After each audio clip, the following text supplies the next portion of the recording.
world, from whichever time zone you're catching me from. My name is MD90 and welcome to Swakop, Namibia. What you see on my left, that's the Atlantic Ocean. So I just thought of taking you guys along.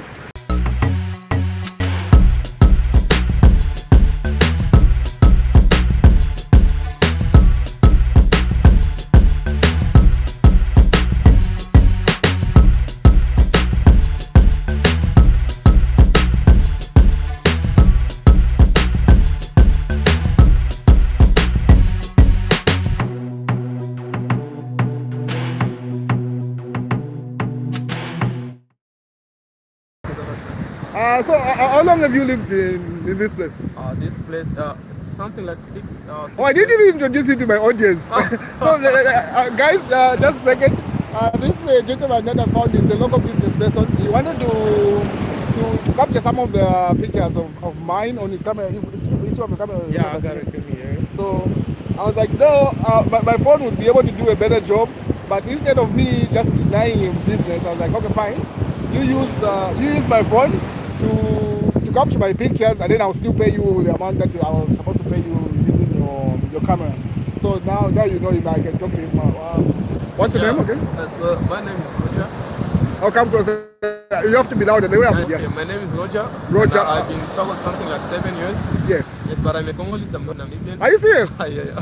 Have you actually lived in Congo or you're just Congolese by... No, okay, let me just say I'm a Congolese but living in Namibia. Okay. For 7 years. I've been also in Zambia and... Are you serious? Yeah. You've got a fascinating story. I didn't know that. I was assuming that no, you're actually from here. No, I'm not a Namibian, I'm a Congolese. You're a Congolese? Yeah. Okay. So like, now I'm curious, how old are you? Now I'm 26 years. So you moved here when you were 19 or something? Yeah, when I was something like 19. Because I left my country a long time ago. I was just in different countries. Oh, so, okay, but when first did you leave Congo? Do you remember? Yeah, I left Congo.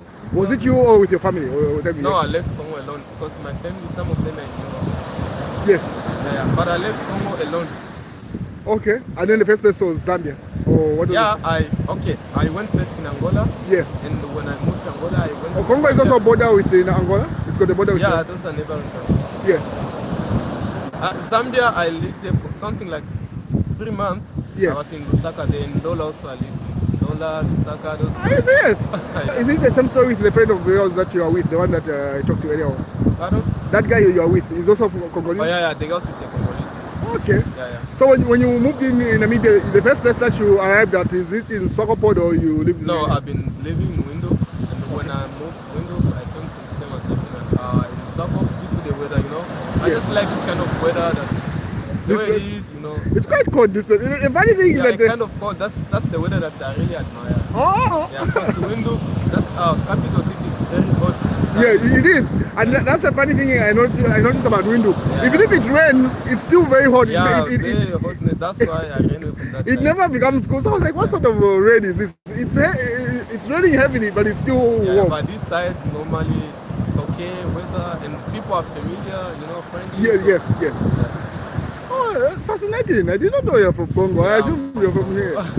Otherwise, how have you found the environment? How do the people treat you? Let's start with the locals. The restaurant with the white people. The environment, normally... You compare between Windhoek and... Windhoek and Swakop, there's a big difference. Just louder as I'm speaking to you. Okay, Windhoek and Swakop, there's a big difference. You know, you can't compare Windhoek and Swakop. Here, it's a quiet place. You never find those crime, you know, or those... Okay, let me just say those crime and... Compared to Windhoek, Windhoek is more, but the rate of crime is high.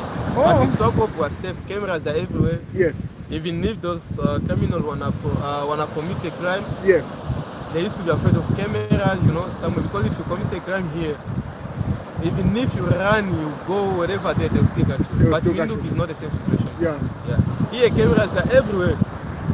Look, let me just say, whether in the trees, anywhere you're going to commit a crime or steal a phone, they'll still catch you. That's a big difference. No, I'm curious. I've just walked by these buildings that are around. These look German. Is there like a that has different structures from this, or it's all over the place? These are structures that are there. Yes. Like what's the name? Like where do you live? What's the area called? I live in Tamariska. Like how many minutes is it from here? Pardon? How many minutes? Minutes? Okay, like if you're driving something like 5 to 10 minutes. Oh, it's a small place, this area. Yeah, just a small place, but well organized. It is. It is very organized. I must admit. No, great to meet you, bro. I did not know. I'm happy that you're finding it easy to live here. You've never experienced anything like xenophobia? No, in Namibia, those kind of. Have you been to South Africa, South Africa? Oh, you were in South Africa also? Yeah, I was in South Okay. Africa. Overall, how many places have you been to? It seems like you've traveled more than anyone. You know, okay, in Congo, you don't speak really English, you know? Yes. You speak Lingala. I've learned my English when I was in Bese. So what you're speaking here was French, right? It was French mixed with Lingala and So I was like, is there some French here? I also went in Angola. When I was in Angola, I tried my best also to learn Portuguese. You know, that's why. So you're multilingual. Okay, how many languages can you say you're comfortable with? Like, comfortable. Okay, let me just say there's Swahili. Yes. There's English. There's French. You're comfortable with those languages? I can really, you know. Okay, like English, let me just say it's not my mother. No, I mean, I can get you. I'm having a conversation, a proper conversation right now. I got up in French country. That's why. That's why when I was deciding where to visit, I was very hesitant. I'm like, Congo. I'm telling you, like the most countries that have been hesitant to visit is Angola, Mozambique, and Congo. I'm like, the language here is going to be an issue moving around. But you are very multilingual. Like you just take a risk and start moving around and you learn the languages. Yeah, that's how. Because the time that you moved to Angola, you didn't know Portuguese, right? No way. But I tried my best. I socialized myself. Those people that were in Angola. How long were you in Angola for? In Angola, no, I spent something like two months. Something like 2 months. Wow. But this is the country that I spent. You said 7 years here, right? Yeah, 7 years. And I've heard it to 8 years. Yeah. No, great to meet you, bro. And I'm happy my people have met you also. Okay. It's a great camera. I'm also planning to go visit Zambia. No, you should. Yeah, and I'm applying for my visa so that I can. Does someone need the visa for what passport do you have? Okay. Do you have a passport? I have a passport. For which country? There's a passport that I got for Namibia. Now that passport, I'm allowed to travel all countries. Yes. Okay, let me just say, whether Europe, Africa, where I'm allowed to travel. Is that the way it is? There's a passport that we're getting because here there's a passport that we're given. That passport is only because I left it home. Yeah. That passport I'm allowed to travel all countries apart from my original country. Yes. I have it home. So any country that I feel like traveling. That's fascinating. And you said some of your family is still in Congo, the rest is in... Yeah, some they're in Congo. Most of them are in Europe. Are you were you living in the part of Congo where there is war or where there is peace? Because I know... No, actually, I just hear the story about... Yeah, your country is so big that there are certain areas... So big, just like the way the rest of the world will be listening to say there's war here. Yeah. Some of you don't even experience the war. Some of us are living just near to Zambia. Yes. In fact, there's even a part where when you're driving from one area, you pass through Congo, going to another part of Zambia. Like Lubumbashi, those kind of disorder, war, something like that. Yes, there's conflict, but not that much. Not that bad. I'll see you around. If you're not subscribed yet, make sure you subscribe, and more is yet to come.